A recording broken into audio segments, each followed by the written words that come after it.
Assalamualaikum warahmatullahi wabarakatuh. Pada kesempatan kali ini, kami dari kelompok 12 akan memaparkan dan menjelaskan mengenai tahapan pemeriksaan perkara dalam arbitrase berdasarkan Undang-Undang Nomor 30 Tahun 1999. Perkenalkan, saya Akbar Rizky Raffi Pratama dengan NPM 1912011328. Assalamualaikum warahmatullahi wabarakatuh. Perkenalkan, nama saya Vera Wafi Sakina, NPM 19120111337. Nama saya Muhammad Raffi Rahmanullah Harirama, NPM 19120111334. Assalamualaikum warahmatullahi wabarakatuh. Perkenalkan, nama saya Shania Bunga Kinanti dengan NPM 1912011139. Indonesia membagi upaya penyelesaian sengketa perdata ke dalam dua cara. Pertama, melalui jalur pengadilan atau dikenal sebagai jalur litigasi sebagaimana diatur dalam hukum acara perdata. Dan yang kedua, melalui penyelesaian di luar pengadilan atau jalur non-litigasi. Salah satu penyelesaian sengketa melalui jalur non-litigasi ialah alternatif penyelesaian sengketa. Sebagai contoh, yaitu melalui lembaga arbitrase. Sengketa perdata merupakan perkara yang timbul dari perjanjian yang telah disepakati sebelumnya oleh para pihak.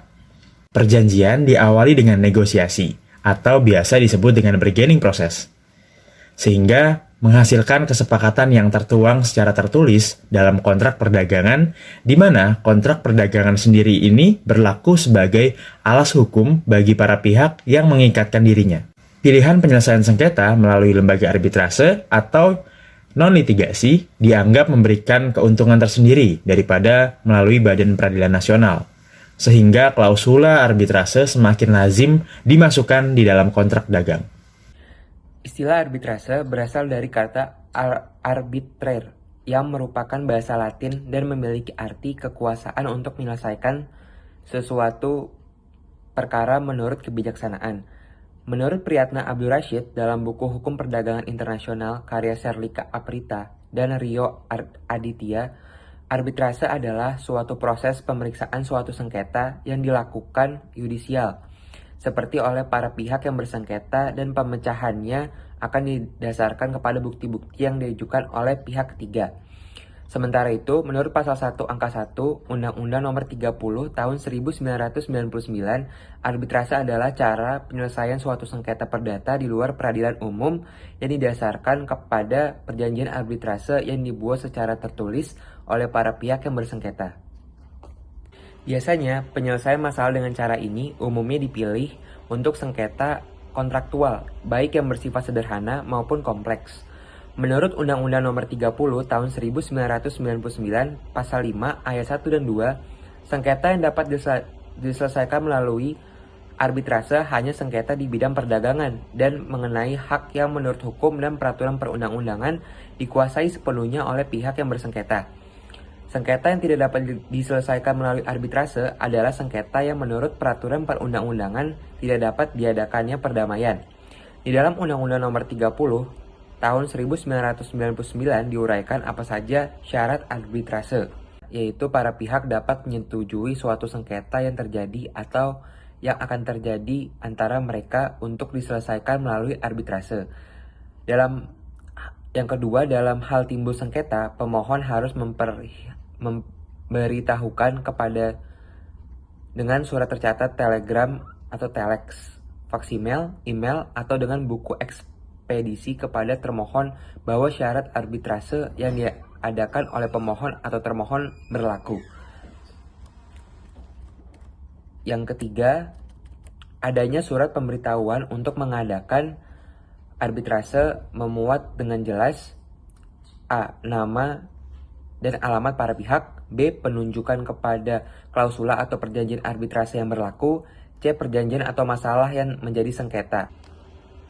Keempat, dalam hal para pihak memilih penyelesaian sengketa melalui arbitrase setelah sengketa terjadi, persetujuan mengenai hal tersebut harus dibuat dalam suatu perjanjian tertulis yang ditandatangani oleh para pihak. Kelima, dalam hal para pihak tidak dapat menandatangani perjanjian tertulis tersebut harus dibuat dalam bentuk akta notaris perjanjian tertulis tersebut harus memuat A. Masalah yang dipersengketakan, B. Nama lengkap dan tempat tinggal para pihak, C. Nama lengkap dan tempat tinggal arbiter atau majelis arbitrase, D. Tempat arbiter dan majelis arbitrase akan mengambil keputusan, E. Nama lengkap sekretaris, F. Jangka waktu penyelesaian sengketa, G. Pernyataan kesediaan dari arbiter, dan H. Pernyataan kesediaan dari pihak yang bersengketa untuk menanggung segala biaya yang diperlukan untuk menyelesaikan sengketa arbitrase. Keenam, suatu perjanjian arbitrase tidak menjadi batal disebabkan oleh keadaan tersebut di bawah ini. A. Meninggalnya salah satu pihak, B. Bangkrutnya salah satu pihak, C. Novasi, D. Insolvensi salah satu pihak, E. Pewarisan, F. Berlakunya syarat-syarat hapusnya perikatan pokok, G. Bila mana pelaksanaan perjanjian tersebut dialih tugaskan pada pihak ketiga dengan persetujuan pihak yang melakukan perjanjian arbitrase tersebut. Dan H. Berakhirnya atau batalnya perjanjian pokok. Ketujuh, penunjukan dua orang arbiter atau para pihak memberi wewenang kepada dua arbiter tersebut untuk memilih dan menunjuk arbiter ketiga. Arbiter ketiga sebagaimana dimaksud diangkat sebagai ketua majelis arbitrase. Apabila dalam waktu paling lama 30 hari setelah pemberitahuan diterima oleh termohon dan salah satu pihak ternyata tidak menunjuk seseorang akan menjadi anggota majelis arbitrase, arbiter yang menunjuk oleh pihak lainnya akan bertindak sebagai arbiter tunggal dan putusannya mengikat kedua belah pihak. Prosedur pemeriksaan di arbitrase pada dasarnya tidak berbeda jauh dengan yang ada di pengadilan karena sama-sama memiliki mekanisme adjudikatif. Pemeriksaan perkara di arbitrase dapat dilalui dengan 3 tahapan, yaitu yang pertama, persiapan, atau biasa disebut dengan pra-pemeriksaan. Dan yang kedua, tahap pemeriksaan atau penentuan. Dan yang terakhir, tahap pelaksanaan.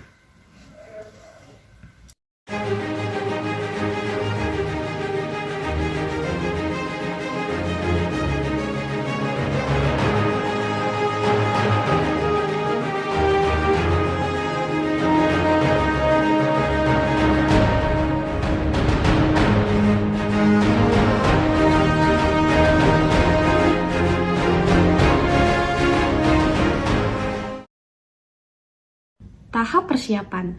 Tahap ini merupakan tahapan awal untuk mempersiapkan segala sesuatunya guna sidang pemeriksaan perkara.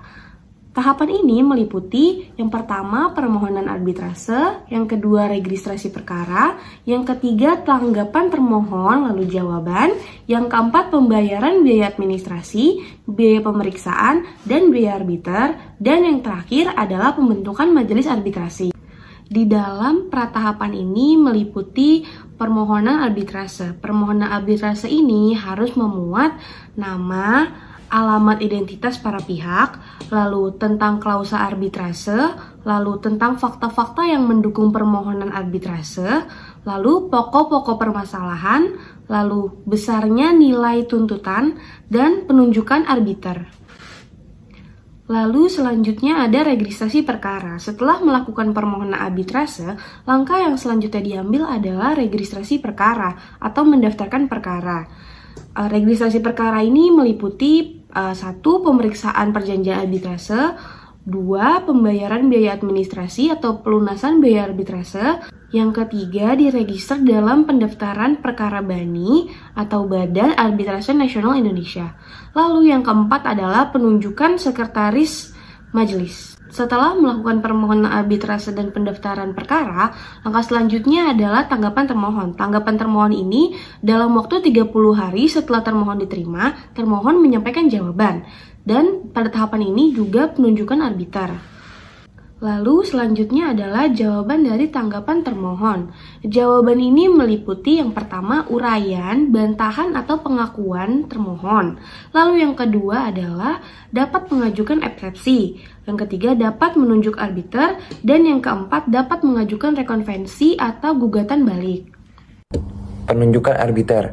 Menurut pasal 12 Undang-Undang Nomor 30 Tahun 1999, penunjukan arbiter Yang pertama, harus cakap melakukan tindakan hukum. Yang kedua, berumur paling rendah 35 tahun. Yang ketiga, tidak mempunyai hubungan keluarga, saudara, atau semenda sampai dengan derajat kedua dengan salah satu pihak yang bersengketa. Yang keempat, tidak mempunyai kepentingan finansial atau kepentingan lain atas putusan arbitrase. Yang kelima, memiliki pengalaman serta menguasai secara aktif di bidangnya paling sedikit 15 tahun. Yang keenam, hakim, jaksa, panitera, dan pejabat peradilan lainnya tidak dapat ditunjuk atau diangkat sebagai arbiter. Arbiter tunggal.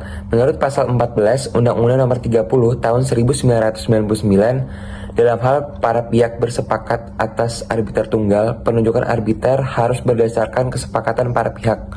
Jika dalam waktu maksimum 14 hari para pihak tidak mencapai kesepakatan penunjukan arbiter tunggal atas permohonan dari salah satu pihak, maka Ketua Pengadilan Negeri dapat mengangkat arbiter tunggal. Pembentukan majelis. Para pihak menunjuk arbiter dalam arbiter bani untuk bertindak sebagai anggota majelis. Penunjukan arbiter oleh para pihak tidak berarti arbiter tersebut bertindak sebagai wakil dari pihak yang menunjuk. Kedua anggota arbiter terpilih nantinya akan mengusulkan arbiter ketiga kepada ketua bani untuk bertindak sebagai ketua majelis.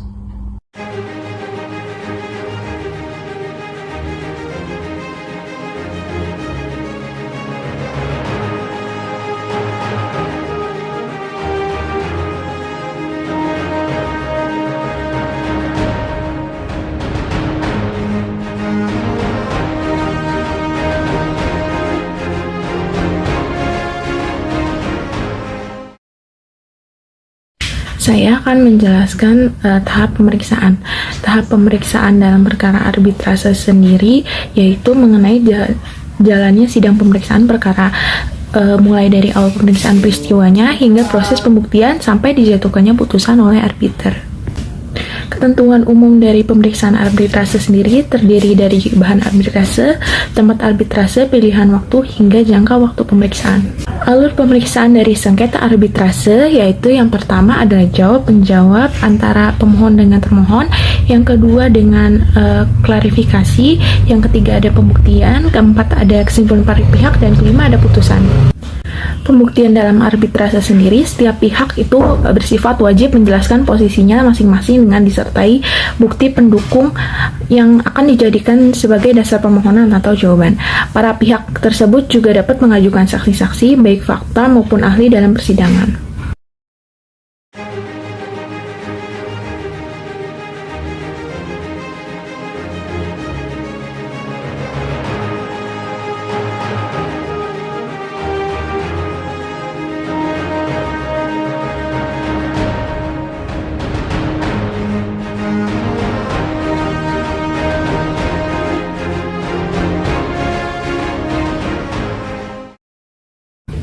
Tahap pelaksanaan putusan arbitrase ini yaitu untuk merealisasi putusan arbitrase yang bersifat final and binding.